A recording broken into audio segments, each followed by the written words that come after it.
The invasion begins. Fleet Commander Zach Zvorith stared at the holographic projection of the blue-green planet rotating slowly before him. His mandibles clicked with anticipation as he reviewed the preliminary data. The third planet from an unremarkable yellow star at the edge of the Orion Arm, designated as Sol 3 by Vasari stellar cartographers, appeared to be a routine conquest. Another primitive world for the glory of the Imperium. He chittered to his second-in-command, Sub-Commander Nix Kellen. The inhabitants have only recently discovered basic space travel. Their most advanced weapons use chemical propellants and crude fission devices. Nix Kellen's compound eyes flickered with caution. The exploration probe detected unusually high biodiversity, Commander. Over 8 million distinct species. That's rare for a habitable world. Zach Zvorith dismissed the concern with a wave of his upper limb. All the better for our biological research division. The Emperor will be pleased with such a rich harvest. He enlarged the hologram, focusing on the sprawling urban centers that dotted the planet's continents. Their civilization is fragmented into nearly 200 political entities. No unified planetary defense. This will be completed within one lunar cycle. The Vasari Imperium had conquered over 300 worlds across 17 star systems. Their methodology was precise, efficient, and ruthless. Isolate planetary communication systems, neutralize military resistance with overwhelming force, then extract resources and biological specimens. Resistance was always futile, always brief. Earth would be no different, or so they thought. The first wave of Vasari dropships descended through Earth's atmosphere precisely at 300 UTC on a Tuesday in April. Military commanders across the planet had chosen major population centers for the initial assault. New York, Shanghai, London, Moscow, Sao Paulo, and Cairo. Standard protocol dictated the neutralization of defense infrastructure and communications networks, followed by the systematic elimination of military resistance. Major Elena Reyes of the United Nations Rapid Response Force was awakened by the blaring of alarms at the underground command center beneath Geneva. Screens flashed with incoming reports from across the globe as she rushed to her station. "Status report," she demanded, strapping herself into her command chair. "Multiple unidentified aircraft entering restricted airspace over major cities worldwide," reported her communications officer. "No transponder signals. Not responding to hails. Speeds and maneuverability exceeding known aircraft capabilities." Belena's mind raced. The UN had war-gamed first contact scenarios for decades, but actually facing an alien invasion was something else entirely. Implement Protocol Omega. All forces to defensive positions. I want civilian evacuation protocols activated immediately. What the Vasari could not have anticipated was that humanity had been imagining and preparing for this scenario for over a century. Science fiction had trained generations of humans to contemplate alien invasions. Military strategists had developed contingencies. Average citizens had absorbed countless movies, books, and games depicting exactly this scenario.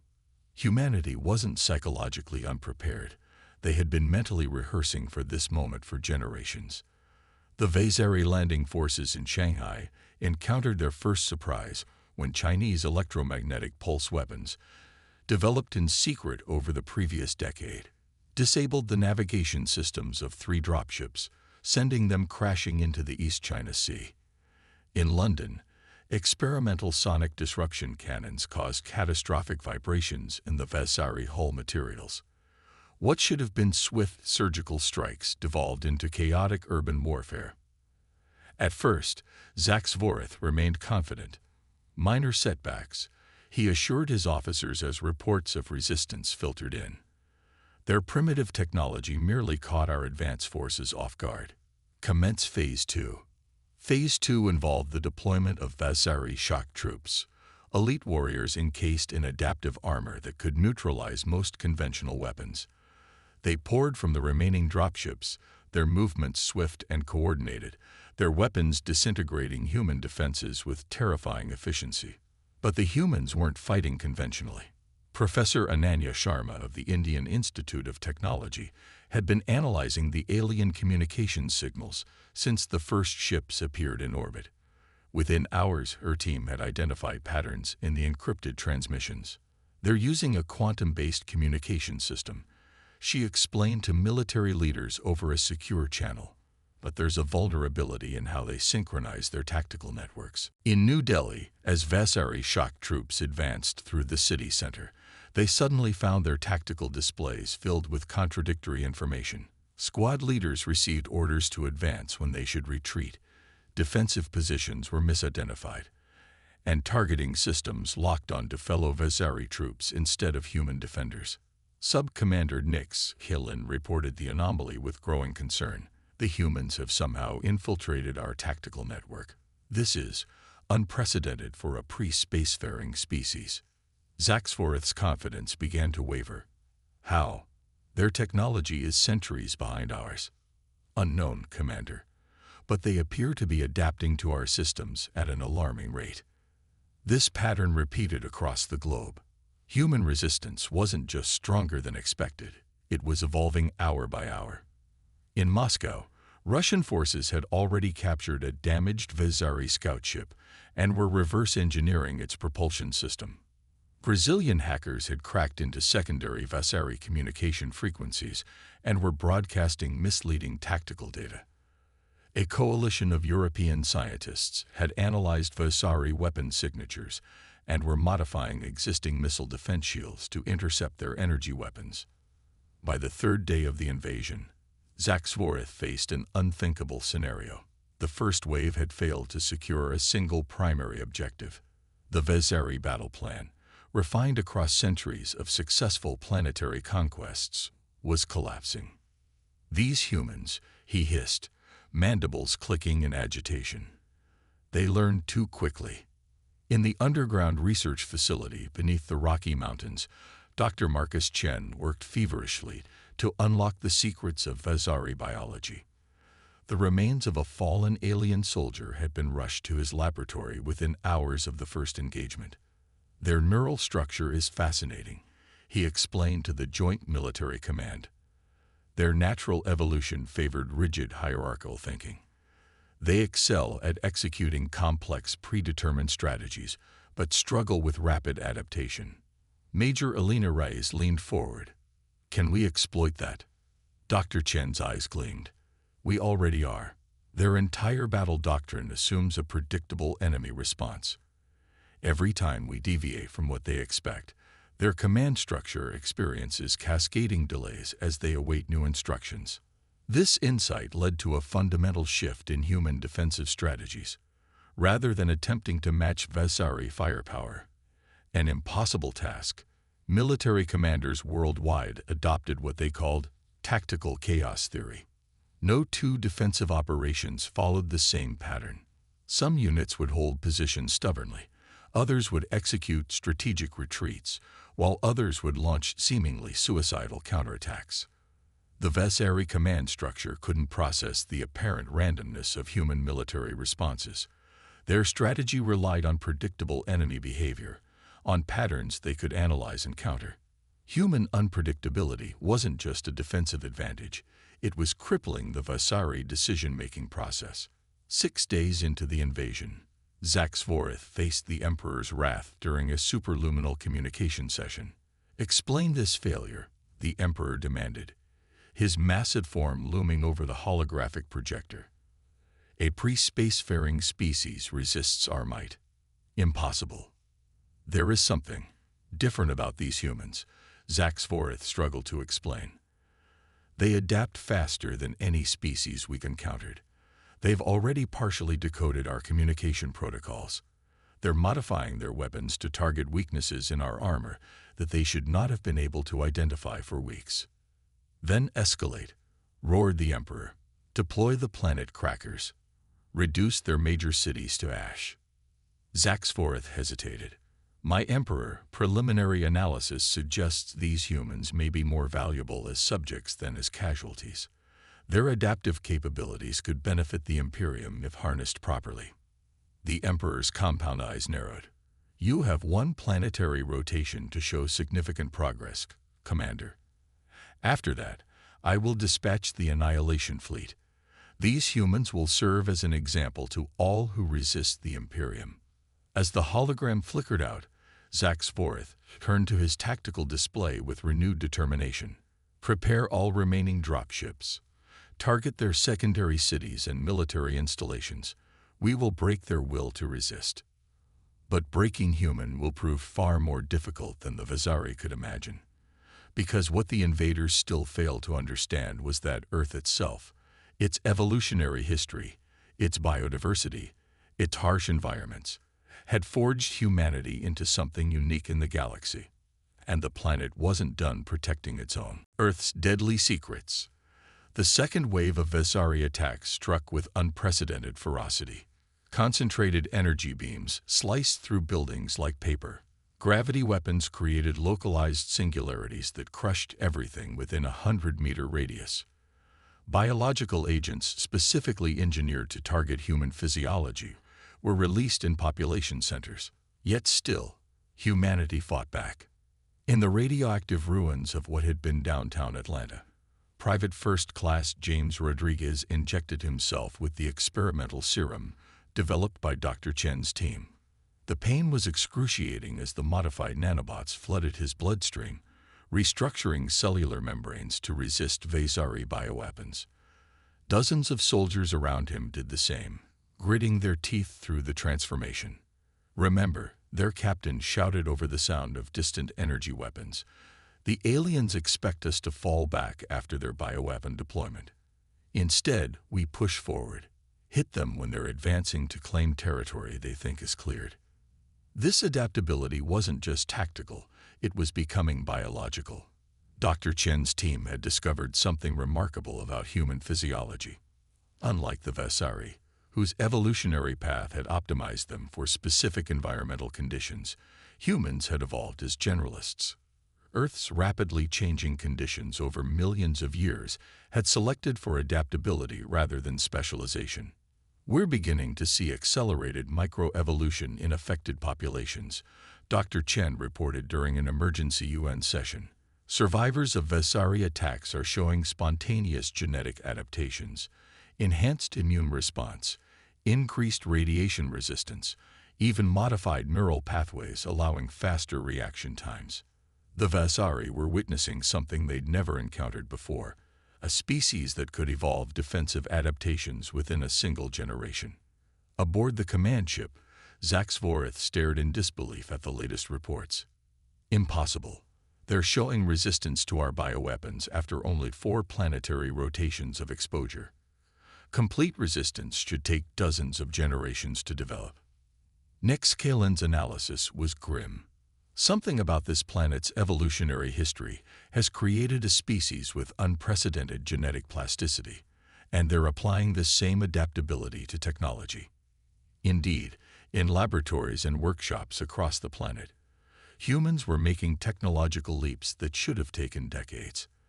The first reverse-engineered Vasari energy weapons were already being field-tested by Chinese special forces.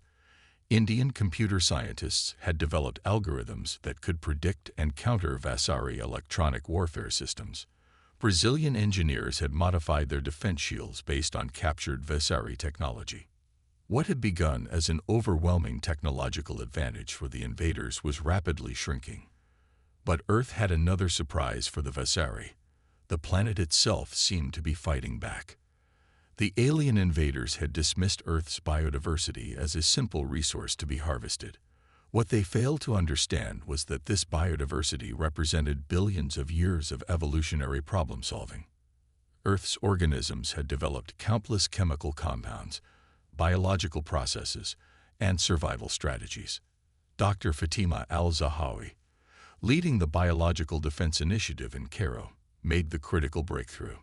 Certain Earth fungi produce compounds that react with Vasari technology, she explained to the Global Defense Council. The same mycelial networks that break down complex organic molecules in forest ecosystems can degrade key components in their synthetic materials. Within days, strategic Vasari positions found their equipment failing mysteriously. Microscopic fungal spores, genetically enhanced and deliberately released, infiltrated their systems. Plastics degraded. Circuit pathways corroded. Sensors failed. The Vesari, masters of technological warfare, were being defeated by modified mushrooms. Earth's weather patterns also seemed to conspire against the invaders. Vesari landing zones were hit by unseasonable storms. Lightning strikes disabled communication arrays with impossible frequency. Flash floods washed away supply depots. Solar flares disrupted orbital operations precisely when they were most vulnerable. "This can't be coincidence," Nix Kalin insisted during a tense command briefing. "It's as if the planet's systems are actively opposing our presence." Zaxvorith dismissed such superstitions. "Planets don't fight wars, Sub-Commander.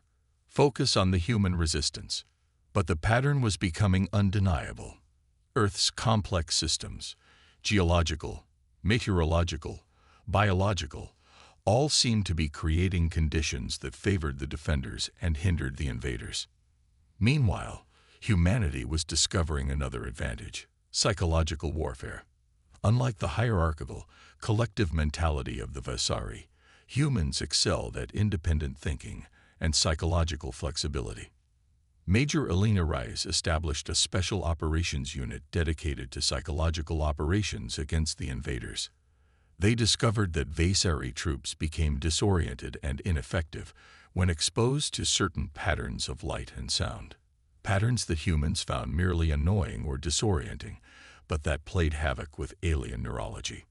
Their brains process sensory information differently, explained Dr. Takashi Yamamoto, the neurobiologist leading the research. What we perceive as a simple optical illusion can trigger severe vestibular disruption in Vesari troops. Soon, human resistance fighters were deploying modified strobe lights and directional sound weapons that left Vesari soldiers incapacitated while humans operated unaffected. As the second week of the invasion closed, the unthinkable was happening. The Vesari were losing ground. Several dropships had been captured intact. A small scout ship had been reverse-engineered enough to achieve suborbital flight. Human counterattacks were becoming increasingly effective. Zaxvorith faced the Emperor again, this time with the grim certainty that his career, and likely his life, were forfeit. "The humans have adapted to our weapons, our tactics, even our biology," he reported. "They're utilizing Earth's native organisms against our technology. They'd weaponized the planet's weather patterns and geological features." The Emperor's rage was terrifying to behold. "You've been defeated by primitives. The Annihilation Fleet departs immediately.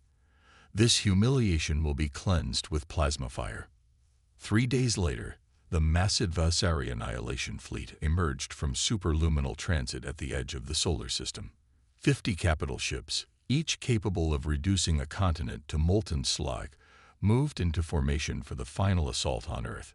Fleet Admiral Krelvorix, veteran of 100 planetary conquests, assumed direct command. "This planet has consumed enough Imperial resources," he declared. "Total sterilization protocols are authorized." But as the fleet approached Earth orbit, their sensors detected something impossible: human ships rising to meet them.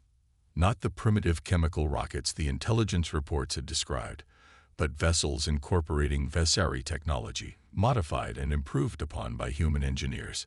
"How?" demanded Admiral Krelvorix. "How have they achieved space combat capability in mere weeks?" The answer came not in words but in devastating action as the human vessels opened fire. Their weapons were hybrid abominations, part Vesari energy cannon, part human nuclear technology, creating reaction effects that Vesari shields had never been designed to counter. 3 Imperial destroyers erupted in cascading explosions before the Annihilation Fleet could even organize a response. What followed was not a battle but a revelation. Human ships darted between Vesari formations with unpredictable flight patterns, while Earth's atmosphere itself seemed to reach upward, ionospheric disturbances disrupting Vesari targeting systems at critical moments. As his flagship shuddered under another impact, Admiral Krelvorix received a transmission from the lead human vessel. The alien face that appeared on his screen was unlike the others. Older, weathered, with eyes that conveyed both determination and a strange wisdom. "I am General Omar Singh of the United Earth Defense Force," the human stated calmly. "You've misunderstood something fundamental about our world. Earth is not just our home.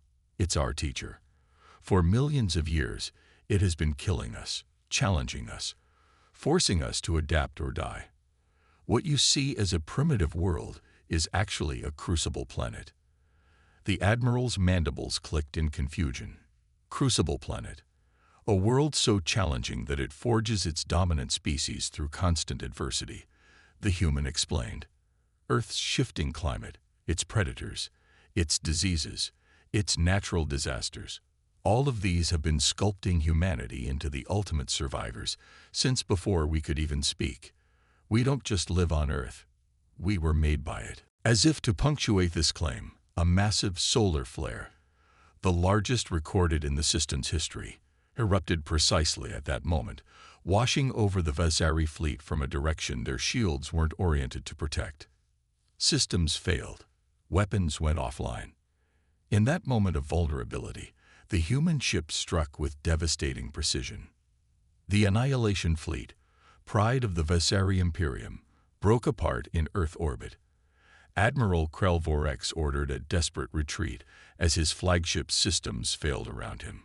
Only 17 of the 50 capital ships escaped to superluminal transit, carrying with them a message that would reshape the Imperium's understanding of the galaxy.